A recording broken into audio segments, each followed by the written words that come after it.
Meu nome é Noé, e esta é a minha história. Se você está ouvindo isso, significa que você é meu descendente, e o que eu vou te contar pode mudar a forma como você vê o mundo hoje. Nós somos os sobreviventes de um evento inimaginável. Quando o mundo inteiro foi engolido pelas águas, apenas minha família permaneceu de pé. Tudo o que conhecíamos desapareceu. Milhares de vidas se perderam em um piscar de olhos. E eu me pergunto, onde tudo deu errado? Como a ruína chegou tão rápido? Mas deixe-me te dizer, o grande dilúvio não foi apenas uma tempestade. Foi um julgamento. Uma resposta divina a forças muito além da nossa compreensão. Tudo começou antes mesmo da criação do mundo, quando os filhos de Deus caminhavam entre nós. Seres divinos, com poderes sobrenaturais que poderiam moldar destinos, até que um deles se rebelou. Essa rebelião desencadeou uma sequência sombria de eventos, que levariam o céu a expulsar seus próprios filhos e a terra a suportar o peso de sua queda. Hoje, você vai descobrir o que realmente aconteceu. A verdade por trás do dilúvio. E mais importante, o que isso significa para todos nós. Antes de continuarmos, nos conte de onde você é, para vermos até onde está indo os vídeos.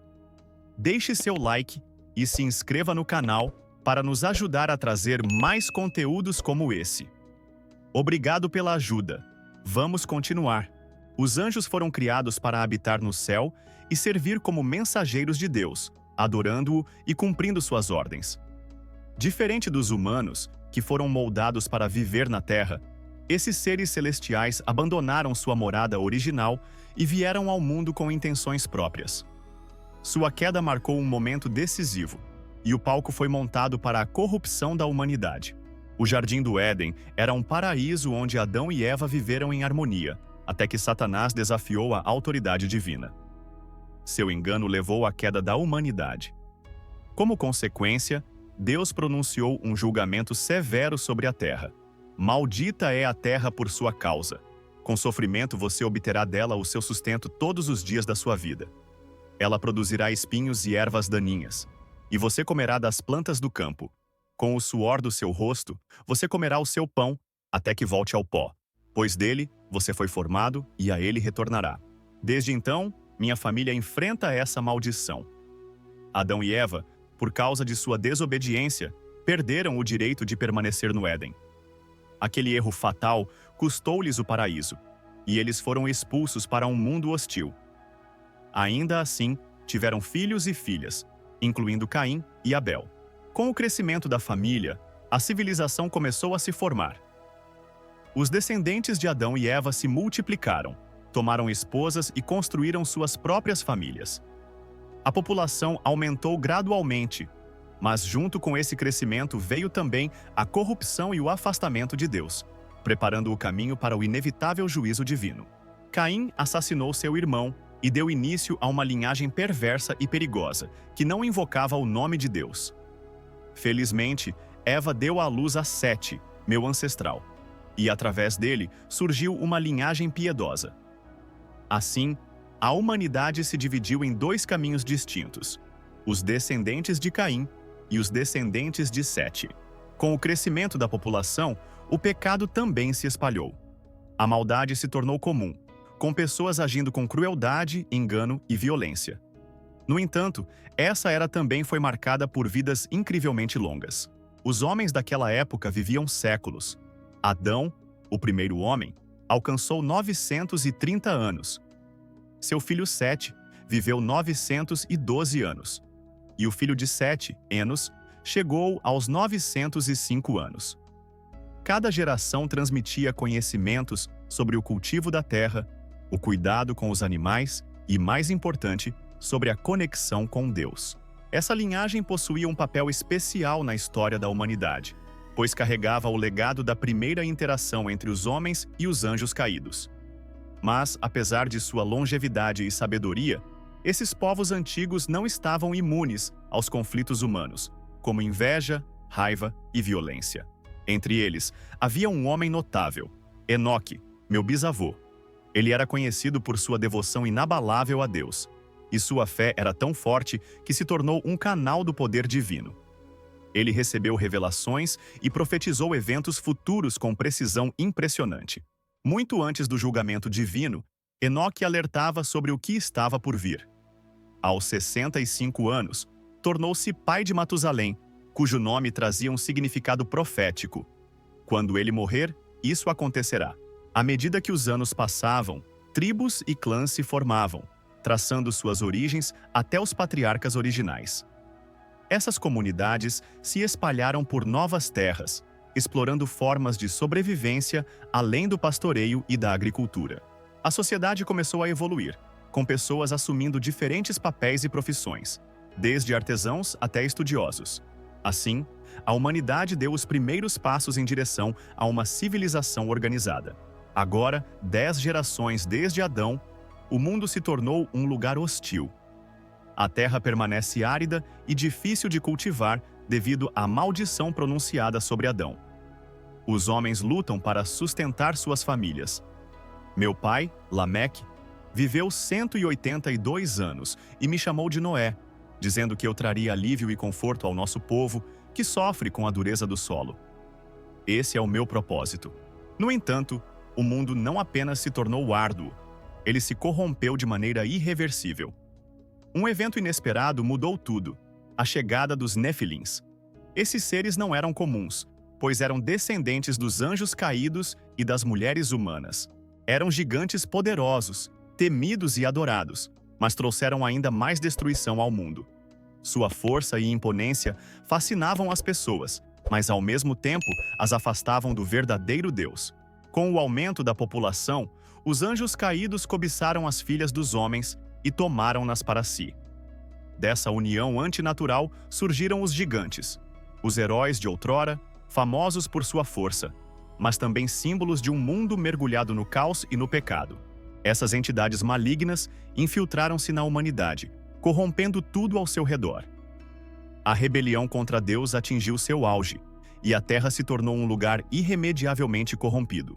Este é o mundo em que vivo, um mundo dominado por gigantes e nefilins, onde a maldade reina sem limites. O Senhor observou atentamente e viu que a perversidade da humanidade havia se tornado imensa, que os pensamentos do coração do homem eram continuamente voltados para o mal. A terra não era um lugar de harmonia ou compaixão, mas sim um cenário de pecado, violência e corrupção moral.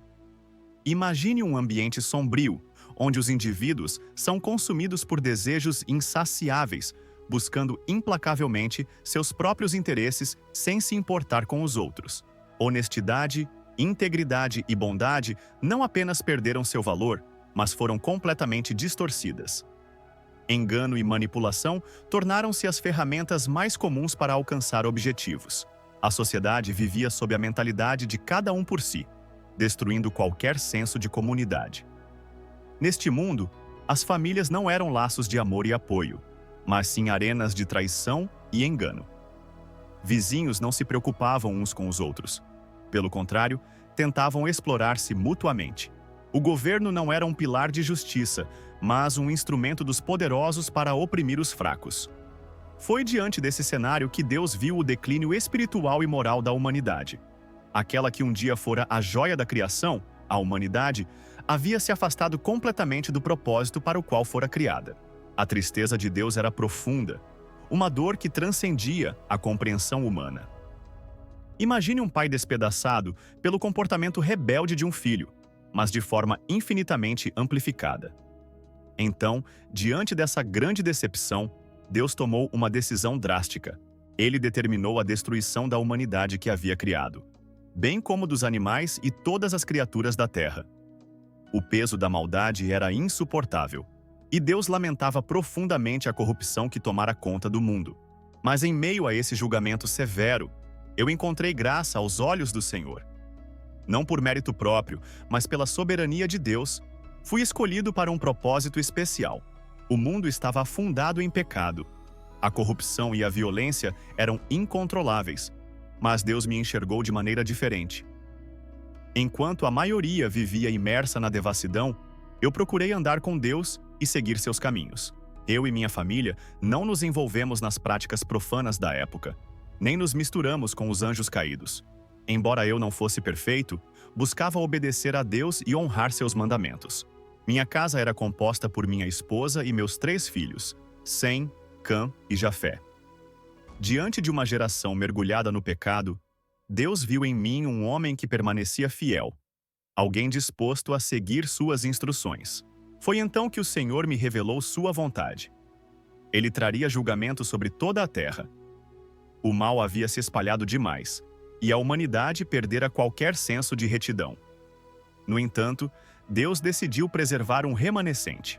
Ele me instruiu a construir uma arca, a maior embarcação já feita, para salvar minha família e um casal de cada espécie animal. Deus não apenas me deu essa missão, mas também detalhes precisos sobre como realizá-la. A arca deveria ser feita de madeira de gofer, com compartimentos para os animais e suprimentos. Seu exterior e interior seriam revestidos de betume para garantir sua resistência à água.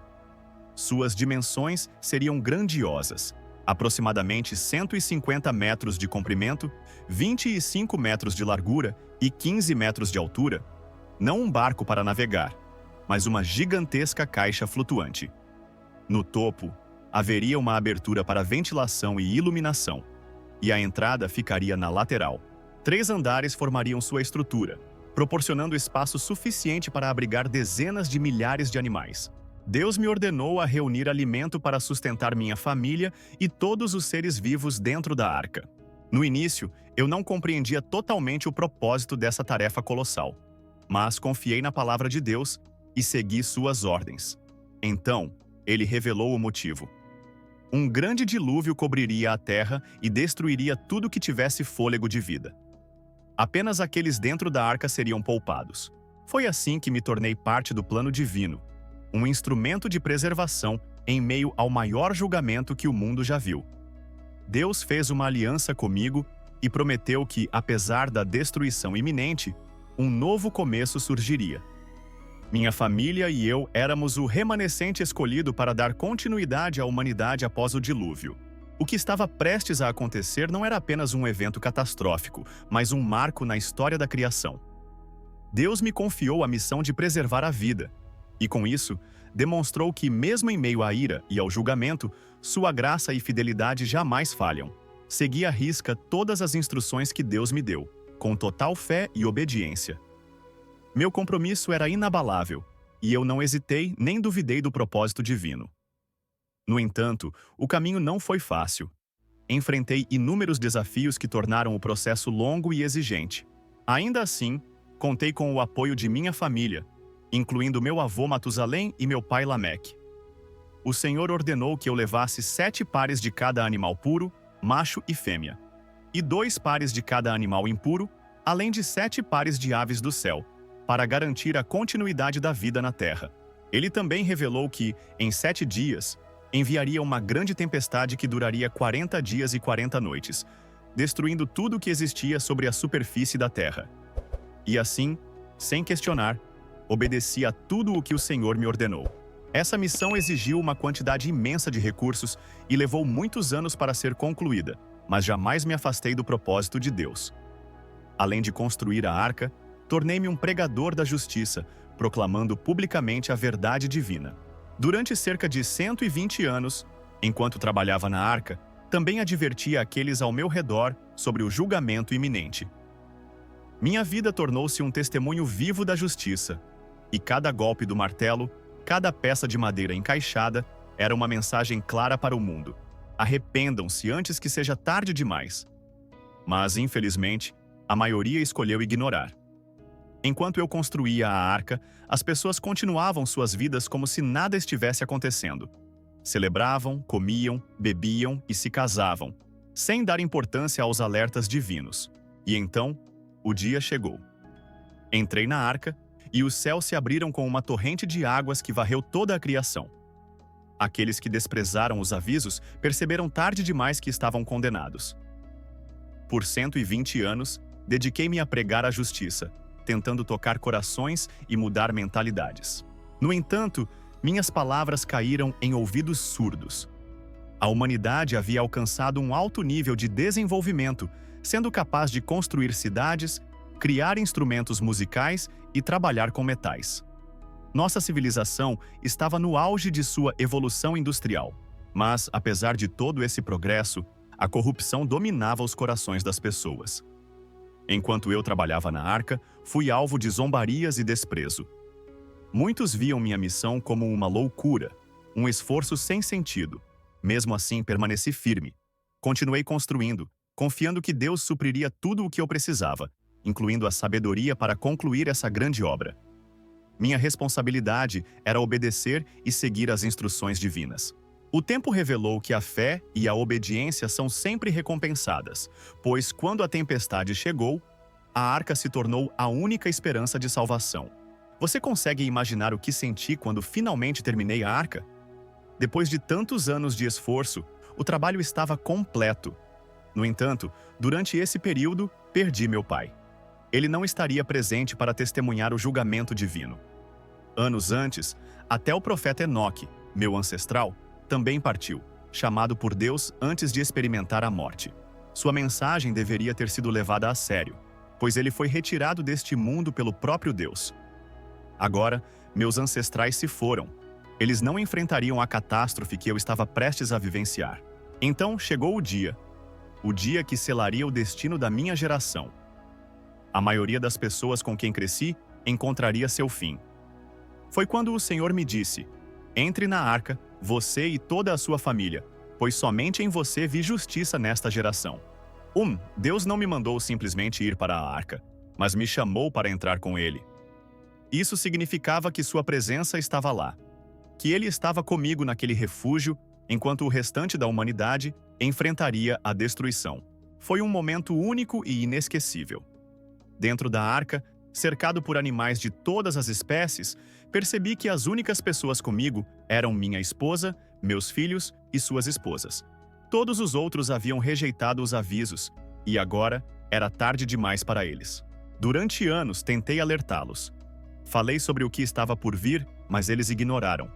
Agora, enfrentariam as consequências de sua descrença. O ambiente dentro da arca era preenchido pelos sons das criaturas reunidas ali, cada uma com seu próprio som distinto. Deus, em sua sabedoria, dotou algumas dessas criaturas com um instinto migratório impressionante, permitindo que elas chegassem até a arca sem intervenção humana. Foi a maior e mais diversa coleção de animais já reunida, algo que só poderia ter sido realizado pelo poder divino. Meu pai não estava mais ali para ver esse momento. Ele havia partido 5 anos antes. Talvez Deus tenha aguardado que Enoque, Matusalém e Lameque partissem antes de enviar o dilúvio. Agora, eu estava sem esses homens de fé, mas ainda assim, Deus me declarou justo. Passei todos os anos antes do dilúvio em obediência ativa, preparando-me para o que ele havia anunciado. Quando entrei na arca, muitos ainda riam de mim, me chamavam de louco, diziam que um dilúvio nunca aconteceria. Mas então, a porta da arca foi fechada. Não fui eu quem a fechou. Deus fez isso. A mesma porta que selou nossa segurança foi a que separou os outros de qualquer esperança de salvação. A água que trouxe destruição ao mundo foi a mesma que elevou a arca, mantendo-nos seguros. Eu tinha 600 anos quando a enchente finalmente veio. No dia 10 do segundo mês, todas as fontes do grande abismo se romperam, e as comportas do céu se abriram. A chuva caiu incessantemente por 40 dias e 40 noites. Antes disso, minha família, os animais e eu esperamos dentro da arca por 7 dias até que as águas viessem. Após mais de um século de preparação, esses 7 dias foram um teste final de fé. Então, o dilúvio começou. As águas não vieram apenas do céu, jorraram também das profundezas da terra, desencadeando enormes mudanças geológicas. Era um evento sem precedentes. No mesmo dia, minha família e eu entramos na arca, seguidos por animais de todas as espécies, aves, répteis, mamíferos, grandes e pequenos. Eles vieram aos pares, macho e fêmea, conforme Deus havia ordenado. E então, Deus fechou a porta atrás de nós. Tudo estava pronto, exatamente como ele havia dito. A salvação ainda estava disponível até o último momento, mas quando a porta foi selada, não havia mais volta. Deus é quem decide quem entra e quem fica de fora. O dilúvio cobriu toda a terra. As águas subiram tanto que até as montanhas mais altas ficaram submersas, ultrapassadas por mais de 15 côvados de água. Nada sobreviveu.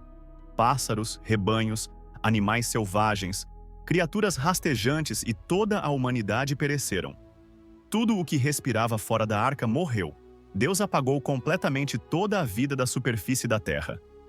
Apenas eu, minha família e os que estavam na arca permanecemos vivos. Foi um evento global, impossível de imaginar. A quantidade de chuva e a força das águas foram avassaladoras. Durante 120 anos, as pessoas duvidaram e zombaram da minha fé. Mas no fim, Deus cumpriu sua promessa. O dilúvio durou 150 dias, antes que as águas começassem a recuar. Enquanto o mundo era destruído, nós estávamos seguros dentro da arca, protegidos da tempestade e do julgamento divino. Então, Deus voltou seu olhar para mim mais uma vez. Ele não havia me esquecido, mas naquele momento, sua atenção se voltou ativamente para mim e para todos os seres vivos na arca. Deus fez um vento soprar sobre a terra e as águas começaram a diminuir. Embora estivesse seguro dentro da arca, foram muitos dias de incerteza. Mas no tempo certo, Deus agiu por mim. Diante de um desastre tão avassalador quanto o dilúvio, é fácil se sentir pequeno e impotente. No entanto, o Criador do universo, aquele que deu forma ao mundo e controla todas as coisas, também tem o poder de acalmar até as águas mais tempestuosas. Sua força e sabedoria vão além da nossa compreensão, e nada está fora do seu controle, por mais assustador que pareça. À medida que as águas baixavam, a arca encontrou descanso no Monte Ararat. Imagine essa cadeia de montanhas imponentes, suas encostas elevando-se da planície do rio Aras ao norte e leste, atingindo alturas impressionantes. Para o sudoeste, as montanhas se erguiam ainda mais, chegando a 5.500 metros acima do nível do mar. Com um diâmetro de cerca de 40 quilômetros, Ararat é uma maravilha natural, uma visão que inspira admiração e respeito. Ali, naquele lugar majestoso, a arca repousou, um símbolo de um novo começo para a humanidade. O céu havia rugido com trovões, e as fontes do abismo haviam se rompido, lançando um dilúvio devastador sobre a terra. Por 150 dias, a chuva não deu trégua, ameaçando engolir tudo. Mas então, em um milagre divino, as águas começaram a recuar, revelando lentamente as formas há muito escondidas do mundo. No 17º dia do 7º mês, a arca parou sobre as montanhas de Ararat, um marco de esperança em meio à destruição. Com o passar dos dias, a retração das águas continuou, até que, no primeiro dia do 10º mês, os picos das montanhas começaram a aparecer ao longe, sinalizando que a vida poderia recomeçar. A chuva cessou, mas o poder que a controlava continuava evidente. Era a mão de Deus que decidia quando as águas deveriam cair e quando deveriam parar. O Monte Ararat, apesar de sua beleza e grandiosidade, não era um local fácil para desembarcar. Sua altitude elevada e terreno montanhoso tornavam a saída da arca desafiadora. No entanto, se Deus escolheu aquele local, era o lugar certo. Os animais teriam liberdade para se dispersar em todas as direções conforme a terra secava. Com o recuo das águas, um cenário impressionante foi revelado. As montanhas, antes totalmente submersas, agora voltavam a surgir. Esse dilúvio não foi um simples evento local. Ele cobriu o mundo inteiro, escondendo até os picos mais altos. Mas à medida que as águas baixavam, a terra resplandecia novamente, testemunhando a magnitude do julgamento divino. Após 40 dias de espera, com ansiedade e esperança, abri a janela da arca, uma abertura que eu mesmo construí com tanto esforço. O momento havia chegado para explorar o que restava do mundo além das águas. Com grande expectativa, soltei um corvo para voar e observar a terra que começava a emergir. O corvo voava incansavelmente de um lado para o outro, batendo as asas no ar até que as águas finalmente secassem e a terra voltasse a aparecer. Esse pássaro, capaz de permanecer no ar por longos períodos sem precisar pousar, possivelmente encontrava sustento entre os restos flutuantes deixados pelo dilúvio, já que é uma ave necrófaga. No entanto, um corvo não era suficiente para a nossa missão. Precisávamos de um pássaro que retornasse com informações concretas. Após semanas confinados na arca, tomamos a decisão de enviar uma pomba corajosa para avaliar se as águas haviam baixado. Com expectativa, observamos enquanto ela sobrevoava a vasta imensidão de água, aguardando ansiosamente seu retorno. Contudo, ao voltar, ela trouxe uma resposta desanimadora. Não havia encontrado um local seco para pousar. As águas ainda cobriam toda a terra. A tensão era imensa. Com cuidado, estendi a mão e trouxe a pomba de volta para dentro da arca, segurando-a perto de mim. A espera continuou por mais 7 dias. Então, enviei a pomba novamente e, dessa vez, ela retornou trazendo em seu bico uma folha de oliveira recém-colhida. Esse pequeno sinal trouxe grande esperança. Era a prova de que a terra estava, enfim, secando. Que visão! Uma pomba carregando uma folha de oliveira, um pássaro puro, que não se alimenta de carniça, esperando pacientemente até encontrar um solo seco e seguro para pousar. Ela simbolizava pureza e graça, e sua volta indicava que a vida estava retornando. Mas ainda não era o fim. Esperei mais 7 dias e enviei a pomba pela 3ª vez. Dessa vez, ela não retornou. Foi o momento em que soube. Finalmente havia terra firme o suficiente para sustentar a vida. A pomba, assim como o corvo antes dela, foi uma das primeiras criaturas a iniciar uma nova existência na terra renovada. Em breve, os demais animais também dariam início às suas novas jornadas. Desde o começo, Deus me deu uma instrução clara sobre quando entrar na arca. No entanto, Ele não revelou quando eu deveria sair. Saber o momento de entrar era essencial para minha sobrevivência, e Deus me garantiu essa informação. Porém, o tempo de saída não era algo que eu precisava conhecer antecipadamente. Então Ele me deixou esperar. E assim, no 601º ano, no primeiro mês, no primeiro dia do mês, finalmente as águas haviam secado sobre a terra. Removi a cobertura da arca e olhei ao redor. Lá estava ela. A terra firme novamente exposta diante de mim. Meu coração se encheu de expectativa enquanto aguardava o momento certo para sair. Mesmo assim, ainda permanecemos na arca por algum tempo. Somente no 2º mês, no 27º dia, a terra estava completamente seca. Era o fim de uma longa espera e o início de um novo capítulo para toda a criação. Além disso, Deus me instruiu a sair da arca junto com minha esposa, meus filhos e as esposas deles. Ele também ordenou que eu libertasse todos os seres vivos de toda a carne e aves, animais e todos os répteis que rastejam pela terra para que pudessem se espalhar, serem férteis e se multiplicarem pelo mundo. Assim, obedeci e saí da arca, acompanhado pela minha família e por todas as criaturas. Cada animal, cada ser rastejante, cada pássaro, tudo o que se movia sobre a terra, saiu em grupos e famílias, organizados por espécies e categorias. Enquanto as águas ainda dominavam o mundo, entrei na arca corajosamente no 17º dia do 2º mês do meu 6º ano de vida. Por um ano inteiro, enfrentei os mares tempestuosos até que, finalmente, no 2º mês do meu 6º ano, saí da arca vitorioso, triunfante e vivo. Foi um ano de transformação profunda. Imagine a cena. A terra desabrochando em vida novamente à medida que os seres vivos saíam da arca e repovoavam o planeta, restaurando a diversidade e a vitalidade que haviam sido perdidas. Era uma visão impressionante, emergir da arca e ver o vasto mundo diante de mim. Em resposta à aliança de Deus comigo, construí um altar magnífico para o Senhor. Escolhi apenas os animais e aves mais puros para oferecer como holocausto. As chamas subiam ao céu enquanto eu apresentava minhas ofertas, meu coração repleto de reverência pelo Todo-Poderoso. Foi um momento profundo, que me conectou ainda mais com Deus. Com apenas 7 de cada animal na arca, o sacrifício era arriscado. Eu sabia que, ao oferecer alguns desses animais, corria o risco de extinção, mas entendi que os sacrifícios que mais agradam a Deus são aqueles que nos custam algo.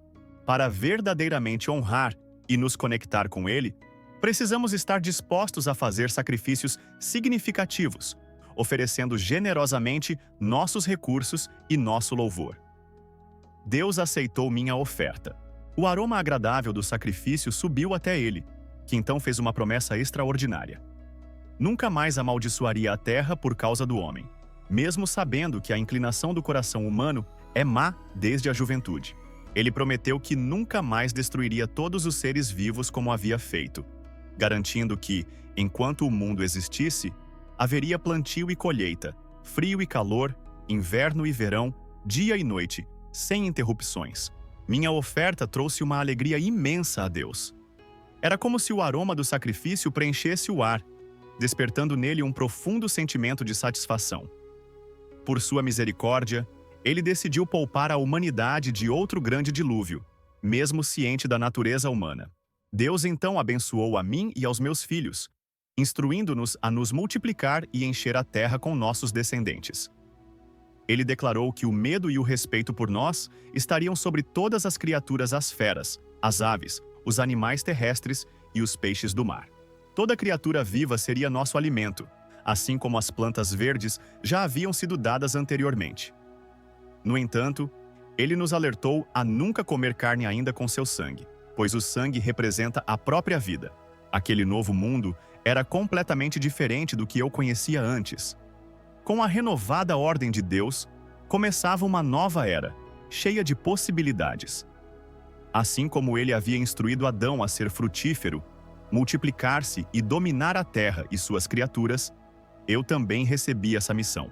Dessa vez, além das plantas e frutos, Deus me deu permissão específica para comer animais. Contudo, ele destacou a importância de tratar o sangue com respeito. O sangue é precioso, a essência da vida. Quando derramamos sangue, estamos lidando diretamente com o cerne da existência, e isso requer o máximo cuidado e reverência. Não se trata de superstição ou misticismo, mas sim de reconhecer a santidade da vida em todas as suas formas. Embora algumas culturas praticassem a ingestão de sangue, esse nunca foi o caminho estabelecido pelo Senhor.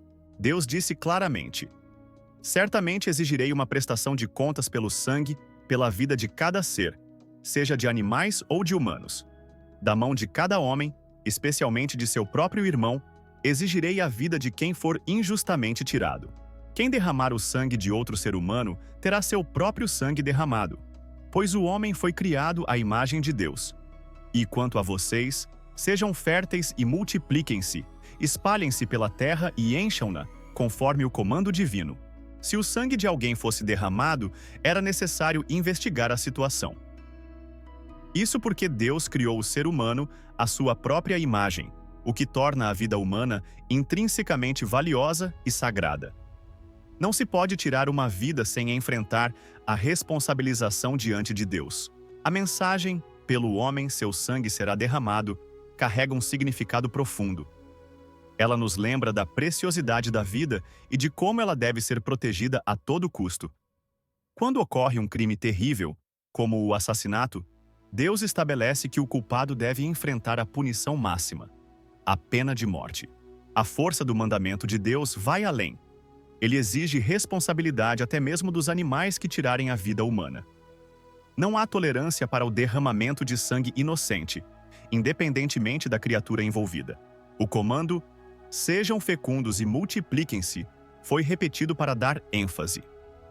A situação era urgente, pois o mundo precisava ser repovoado, e nós éramos os responsáveis por garantir a continuidade da humanidade. Então, Deus estabeleceu uma aliança não apenas conosco, mas com toda a criação. Ele falou comigo e com meus filhos, dizendo: agora, estabeleço minha aliança com vocês, seus descendentes e todas as criaturas vivas que estão com vocês, aves, gado e todos os animais selvagens da terra. Esta aliança se estende a tudo o que saiu da arca, a cada ser vivo. Nunca mais toda a vida será exterminada pelas águas de um dilúvio, e nunca mais destruirei a terra dessa forma. Essa promessa era uma reafirmação da aliança anterior de Deus. Não porque ele acreditasse ter sido injusto ou severo demais ao enviar o dilúvio, mas para garantir que as condições perversas do mundo antigo nunca se repetissem. Deus então declarou: Este é o sinal visível da aliança que faço entre mim e vocês e todas as criaturas vivas, para todas as gerações futuras. Coloco o meu arco-íris nas nuvens, e ele será o símbolo da aliança entre mim e a terra. Quando eu trouxer nuvens sobre a terra e o arco-íris aparecer, lembrarei com compaixão da minha aliança com vocês e cada ser vivo. Nunca mais as águas se tornarão um dilúvio para destruir toda a carne. Quando o arco-íris estiver nas nuvens, olharei para ele e recordarei solenemente da aliança eterna entre Deus e toda criatura viva na terra. Imagine isso, uma aliança incrível, não apenas entre Deus e a humanidade, mas também com cada ser vivo, aqueles que andam, rastejam, voam e nadam neste planeta. A promessa se estendeu até mesmo à própria Terra. Com o dilúvio, o manto de vapor de água que envolvia o planeta foi liberado e o ciclo da água mudou. Provavelmente, o arco-íris surgiu pela primeira vez após o dilúvio, servindo como um lembrete visual da fidelidade de Deus à sua aliança. Ver o primeiro arco-íris deve ter sido uma experiência incrível. E o mais notável é que Deus escolheu essa criação magnífica como o símbolo de sua fidelidade.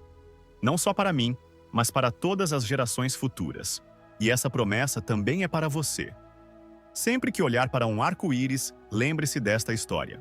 Sempre que vemos um arco-íris no céu, ele funciona como um poderoso lembrete da eterna fidelidade de Deus e da certeza de que todas as suas promessas serão cumpridas.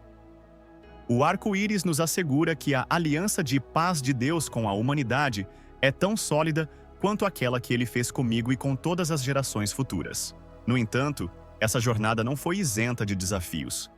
Eu havia perdido minha companheira e me via como o homem mais velho do mundo, cercado por um vazio, já que todos os outros haviam perecido.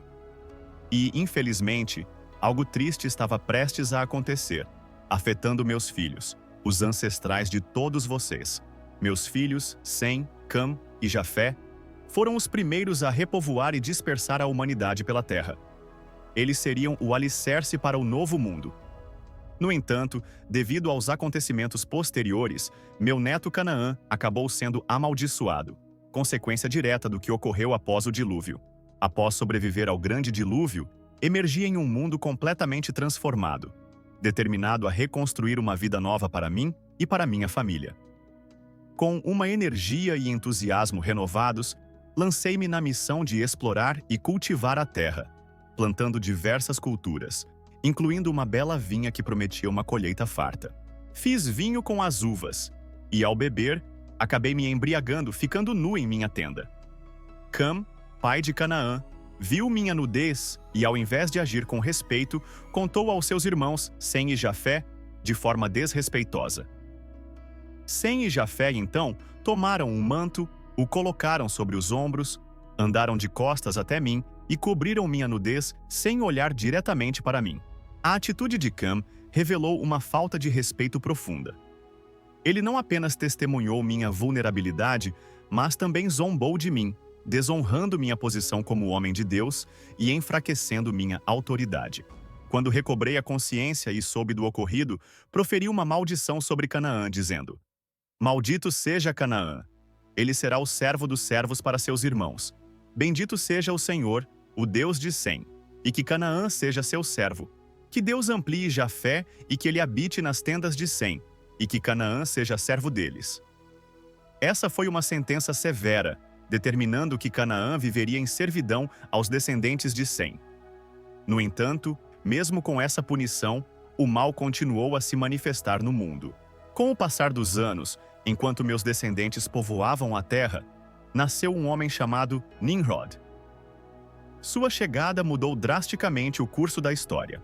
Nimrod surgiu em um mundo recém-reconstruído por Deus após o julgamento do dilúvio. Ele fundou dois dos mais poderosos impérios da história e, através de suas ações, afastou muitas pessoas de Deus. A vontade de Deus era que meus descendentes se espalhassem pela terra, mas o povo, reunido na planície de Sinear, não tinha interesse em cumprir esse propósito. Ao contrário, decidiram construir a Torre de Babel, numa clara rebelião contra o plano divino. Essa situação demonstra como, muitas vezes, a vontade humana se opõe à vontade de Deus. No entanto, como a história mostra, a vontade do Senhor sempre prevalece. Deus não teve dificuldades para interromper o projeto da Torre de Babel. Ele confundiu as línguas do povo, dispersando-os pela terra e impedindo que a cidade fosse concluída. Imaginem o espanto daquelas pessoas ao verem suas línguas embaralhadas. Para Deus, foi algo simples, pois seus planos não podem ser frustrados. Agora, após cerca de 300 anos desde o grande dilúvio, meu tempo neste mundo está chegando ao fim. Mas quem sou eu, afinal? Sou um exemplo de uma vida de fé. Quando advertido sobre eventos ainda não vistos, construí uma arca com temor sagrado para salvar minha família. Pela fé, condenei o mundo e me tornei herdeiro da justiça que vem pela fé. Nunca precisei testar Deus antes de agir. Quando ele falava, eu obedecia sem hesitar.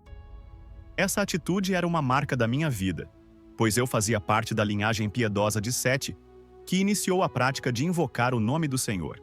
Eu era fruto da obediência e da fidelidade geracional a Deus. Minha vida é uma lembrança clara de que o pecado não ficará impune e que o dia do acerto de contas está cada vez mais próximo. E esta é a minha história. E aí, o que achou? Deixe no comentário sua opinião ou a cidade de onde você é, para vermos até onde está indo o vídeo. E se você gostou do conteúdo, deixe seu like e inscreva-se no canal. Obrigado por assistir, que Deus abençoe. Até a próxima.